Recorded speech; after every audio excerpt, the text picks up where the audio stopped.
In this exciting age when everyone seems to be talking about the future possibilities of space travel, there's much speculation on what we will discover when we visit other worlds. Will we find planets with only a low form of vegetable life, or will there be mechanical robots controlled by super intelligent beings? One of the most fascinating fields of modern science deals with the possibility of life on other planets. This is our story. In the beginning, man's world was his cave. His only concern was for food and companionship. With the sun came the day, bringing warmth and light. With the stars came the night, bringing darkness and fear. Later, when man became a shepherd, he spent more time contemplating the mystery of the stars. Because they moved, he believed them to be living things, possibly the children of the moon breaking away when the moon grew smaller. Then he noticed the reappearance of star formations he had seen before. Where had they come from, and where were they going? An important discovery. The stars fell into the sea. Man's conception of his world had expanded. The earth was an island floating in water, circled by a glittering ring of heavenly objects.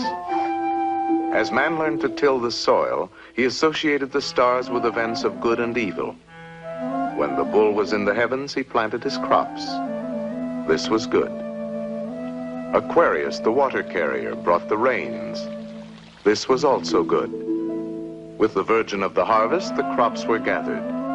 This was very good. But Draco the dragon brought pestilence and famine. This was evil. Then man began to build cities with towers to bring him closer to the heavens. Man became an astronomer. He sought a more logical explanation for the earth and the heavens above. The earth, he thought, must be flat with its roots deep in celestial waters. In time, he changed the roots to stone pillars to afford easier passage for the stars in their nightly journey. Later, elephants were substituted because of their great strength. To support the elephants, he added a gigantic tortoise who pulled the universe through cosmic waters with infinite slowness. The Egyptians, who loved to draw, represented Earth as a reclining figure with a star-filled sky bending over the top. Shu, the god of air, kept them apart, while the sun and the moon sailed back and forth in a small boat. The Greeks were among the first learned men of astronomy.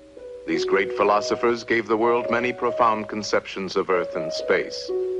Plato said, "I have found the Earth to be the perfect shape of a cube, standing in the center of the universe, with all other heavenly bodies scattered round and about."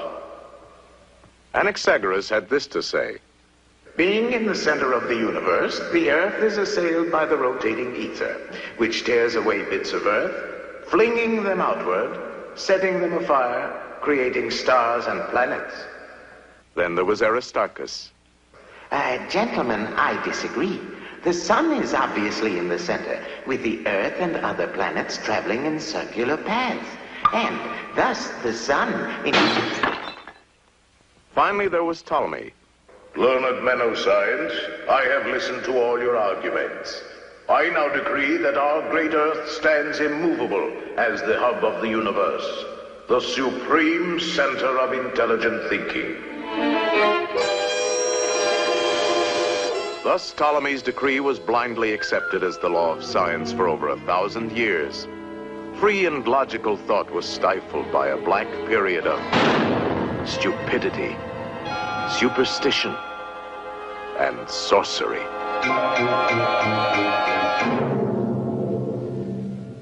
With the Renaissance came a learned monk, Nicholas Copernicus. He proved mathematically that the Earth was not the center of the universe, but was merely one of many planets circling the glowing sun. In 1610, Galileo published his Sidereus Nuncius, in which he vividly described the wonders of the heavens as seen through that great new invention, the telescope. The planets were not spots of light, but were spheres like the Earth. Jupiter had belts of color. Venus had phases like the moon. Saturn had a gorgeous ring. And Mars was round and red. People began to speculate about life on other worlds. One of the first to describe people of other planets was the romantic Frenchman Bernard de Fontenelle. While walking with a young lady in a garden, he discusses with her the possibility of life on other worlds. She is delighted with the prospect of learning astronomy. The sun is a boiling ball of liquid gold. The inhabitants cannot see these riches. They are blind. Mercury is so close to the sun that the people are crazy with the heat. Venus is the planet of passion. People do not cook because they live on air, music, and love. The men of Saturn are very cold and miserable. They never move from the spot where they are born.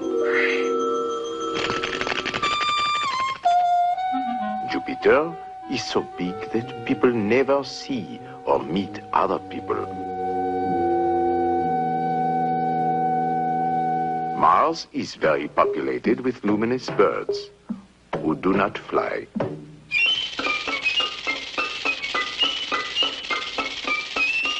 In Sweden, a philosopher's conception of life in our solar system revealed that the people of Mercury are very thin. They have tremendous memories.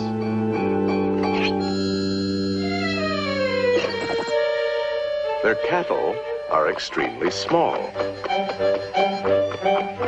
The natives of Jupiter are pretty. They do not lie or steal, but they are terrified at the sight of their giant Jupiter-type horses. There are two kinds of people on Venus: mild people and fierce people. Inhabitants of Mars are clothed in fibers. They converse by means of thought transference. During the 19th century, Mars was more and more regarded as the planet most likely to harbor life, especially when astronomers thought they saw specks of light appear on the surface of the red planet. Many people believed that these were attempts to signal the Earth, and immediately plans were laid to build a gigantic mirror to return the friendly greetings. Later, Kurt Laswitz thrilled the world with his story about a crew of Earthmen who are captured by a magnetic Martian spaceship. The Earthmen are taken to Mars, where they are wined and dined on synthetic food.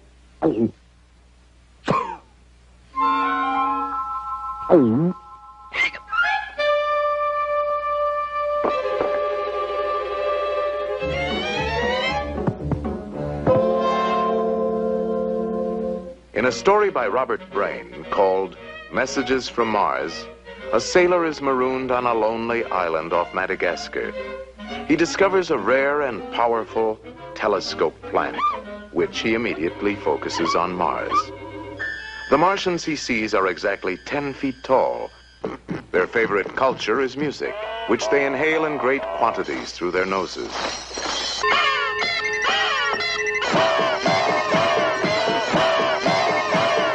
As the 20th century dawned, H.G. Wells excited countless imaginations with his approach to life on Mars. In his War of the Worlds, he describes an invasion of the Earth by octopus-like creatures who are encased in giant fighting machines. With their heat rays and poisonous gases, they are quite invincible until they encounter the common germs in our atmosphere.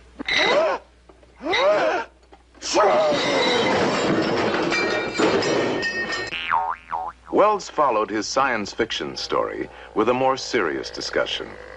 He reasoned that plants would grow taller and thinner in the weaker gravity of Mars, and insects would probably be larger than those on Earth.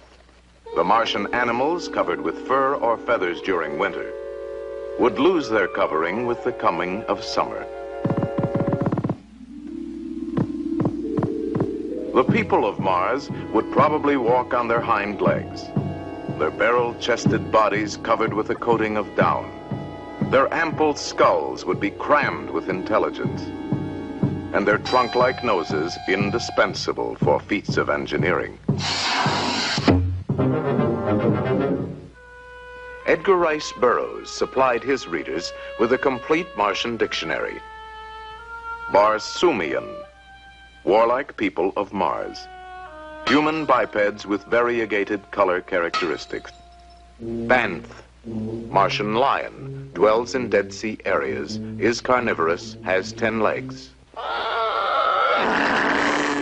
Kalat, a pony-sized Martian dog with a frog-like head. Thoth, a dog-sized Martian horse with about 8 legs.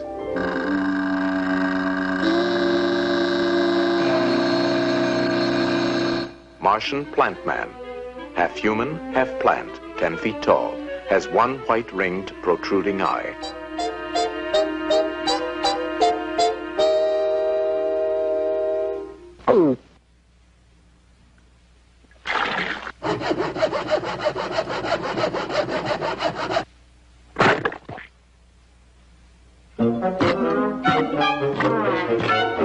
Through the years, there have been frequent rumors that Martians disguised as Earthmen walk amongst us. These stories are perhaps strengthened by the thousands of reports of unidentified flying objects passing in an endless procession across our skies.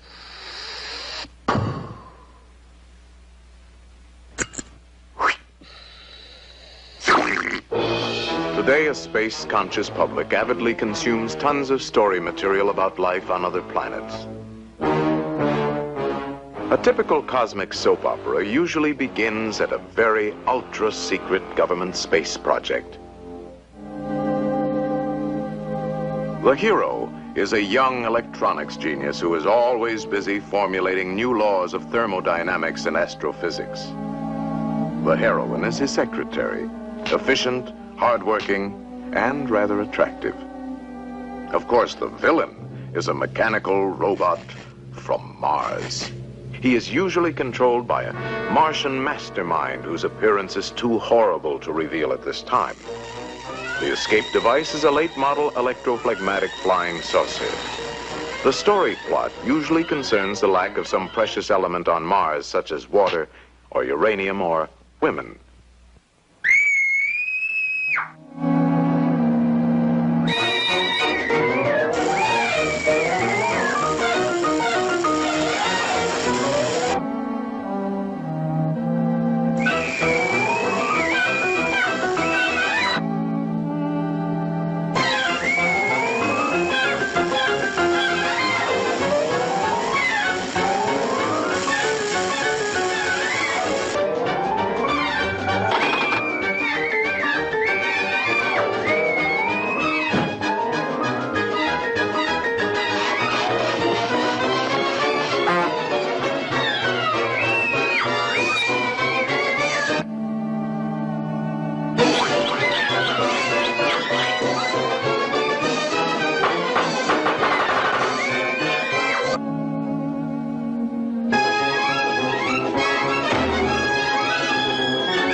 Take a letter, Miss Smith. Gentlemen, after due consideration and thorough calculation, it is my unequivocal opinion that there is absolutely no life on the planet Mars.